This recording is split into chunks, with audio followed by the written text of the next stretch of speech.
Armaan, can you take us back to the beginning? How did it all start? Well, for me, it began right at home. I was all of 3, and my parents just saw me. I was 8 when I actually started singing professionally. Wow, that's quite interesting. I participated in a reality show at the age of 9, and no one knew I was. What is it? What show? Saregama Little Champ. Okay. Contrary to popular beliefs that obviously because I am Dabu Malik's son or Amal Malik's brother and Anu Malik's nephew, it must have been a very easy journey. It wasn't an easy journey. I just made it look easy. Hello to the followers of the Score magazine. We have with us a wonderful and a versatile singer, Armaan Malik. Thanks for joining us today. Thank you for having me. First questions first. Yes. How's Chennai treating you? I love Chennai, and especially the amazing scenery that we have behind us. It's always a beautiful city to come to. I get a lot of love here. There are a lot of musical people here as well. I've done a bunch of recordings here, so a lot of memories are attached to the city. And I also know that, or I at least heard that your first ever concert was in Chennai. Is that true? Yes, my first ever proper ticketed public concert was in Chennai at Madras University. It's amazing. And I still very, very clearly remember that show. I believe that was somewhat of a launchpad for me in terms of, from being a concert artist. Because after that, I immediately went on a world tour and I performed at Wembley in UK. So Chennai prepped you well. Yeah, I feel like Chennai was that really amazing springboard for me in that manner. That's amazing. Yeah. I cannot miss this question since you're here in Chennai right now. Did you have idli vada sambar here?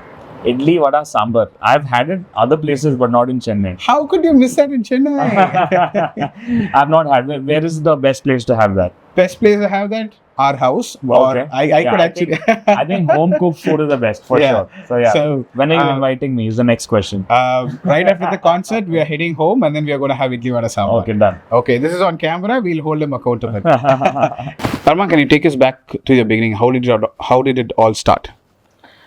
Well, for me, it began right at home. I was all of 3, and my parents just saw me, humming, and I wasn't even talking properly, and I was singing.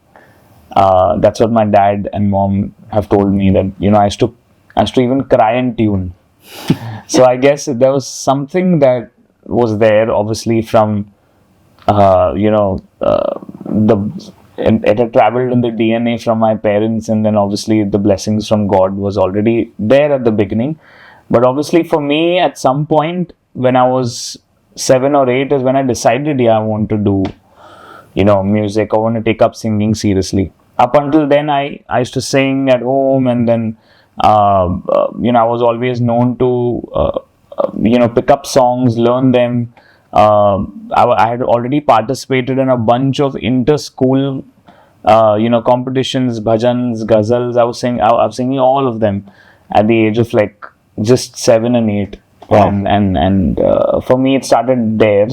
And professionally, I started singing for ads and jingles and voiceovers when I was 8 or 9.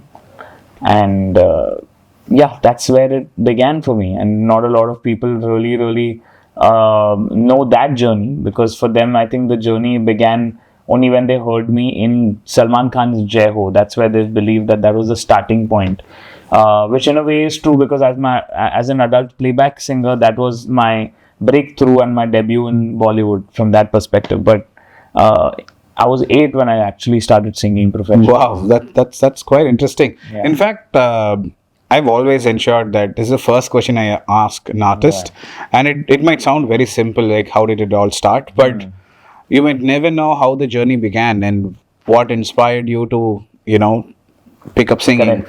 So that's exactly why I always make sure that this is my first question. But I'm glad to know that you already started singing when you were like 8. Yeah, that is quite interesting.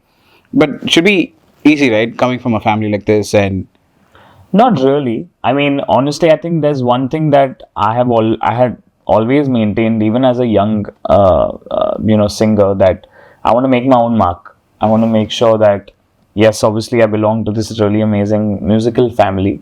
And I have, gotten a lot of knowledge about music just by being born into this family, but I wanted to make it on my own metal. And I wanted to make sure that everyone knows me for my singing and not just because Evidently, you are. yeah, but it was a struggle. Yes, it's a different struggle for sure. I understand what you're saying. It's fighting against the ideology that people have in their heads that, okay, yeah, this guy must have obviously gotten so and so opportunities easily, and all of those, debates start about nepotism and all of that stuff. But for me, I participated in a reality show at the age of 9, and no one knew I was. What is it? What show? Saregama Little Champs. Okay. It was the first Little Champs that happened, and I was 9 years old, and my mom and I just decided to submit my name. My dad did not know about it, because if he had known, he would never allow me to go on the show. Interesting, yeah. So I kind of was a rebel in that sense. I didn't want anyone to say like, okay, iske wajah se he became who he is or whatever. I wanted to make my name myself.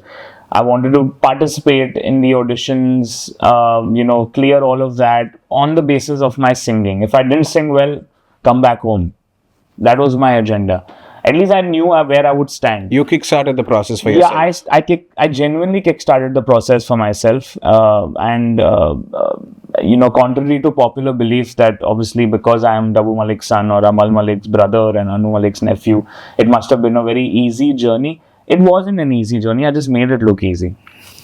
A lot of times, a lot of people have this preconceived notion about your beginnings and where you began and then how you got opportunities. But I feel like my mother and I were, we were these lone warriors right at the beginning of my career, and we decided to, take things in our hand and wanted to chart our own career in our own way. And even though I didn't go on to win that show, I placed 8th, and that itself was a very big thing for me because I knew where I stood as a singer. And the fact that you initiated all the process by yourself. Everything from scratch. And I'm so glad that amongst all the Indian talents that we had at that point in time, some really talented singers across India were participating, who obviously did not belong to any musical family, or even if they did, it wasn't a Bollywood musical family. Mm-hmm. They probably learned music at home. So for me, I was neck to neck with people from across the nation who were really good at singing, and I just wanted to know where I stand. How talented am I? Am I as talented as these other people? And if I am lacking somewhere, how do I work on it? Yes, obviously on that show I cried and I felt bad about being eliminated, but in a way I took it upon myself that, hey, I understood that these things were not right about my singing. And ever since that show, I worked really, really hard on my craft, because for me that was very important. I wanted to make sure that whoever calls Armaan Malik into the studio or gives him a mic on stage, they don't need to be, ever worried that the singing will not be good. That was my main intention. I wanted to make sure that you call Armaan Malik in for anything, he's going to give you the best performance ever. And that's something I've worked very, very hard on. It's not about anything else. It's just about the music and the singing. And I want to be really good at what I do. Just complete dedication and commitment. It was at that point in time. It was do or die for me, honestly. Like after that show, I got a lot of fame, a lot of love, a lot of people started recognizing me. But I knew that the one thing that will actually separate me is my craft. How good I am at singing is going to separate me from everyone else. And I guess I worked really hard on that and made sure that even today, if I do a bad performance, I come back to the hotel room and I'm very angry with myself. Just like how sportsmen go and feel like they've not performed in their sport, and there's this self-reprimanding, schooling thing that happens with me where I really feel bad. Okay, ek sur bhi gaya yahan pe, I feel really bad about it. So that's always there inside of me, that I need to be on my A game every time I sing. We featured you on the cover of the Score magazine in October 2016. Yeah. And here we are having a conversation again in person, and I'm glad that we could do this in person now. It's been a while since I've spoken to Score, and 2016 was actually one of those years that was very pivotal for me in my career, where all the big hits like Bolden Zara and all the other consequent songs that came from Bollywood and also my non-film songs. It just all happened together in 2016. My world tour happened in 2016. I performed in Chennai for the very first time in 2016. Yeah. So yeah, it's great that life has brought us. It shows that we have stood by you throughout your journey until now. I love that. And we will continue to do so. Yeah, I love that.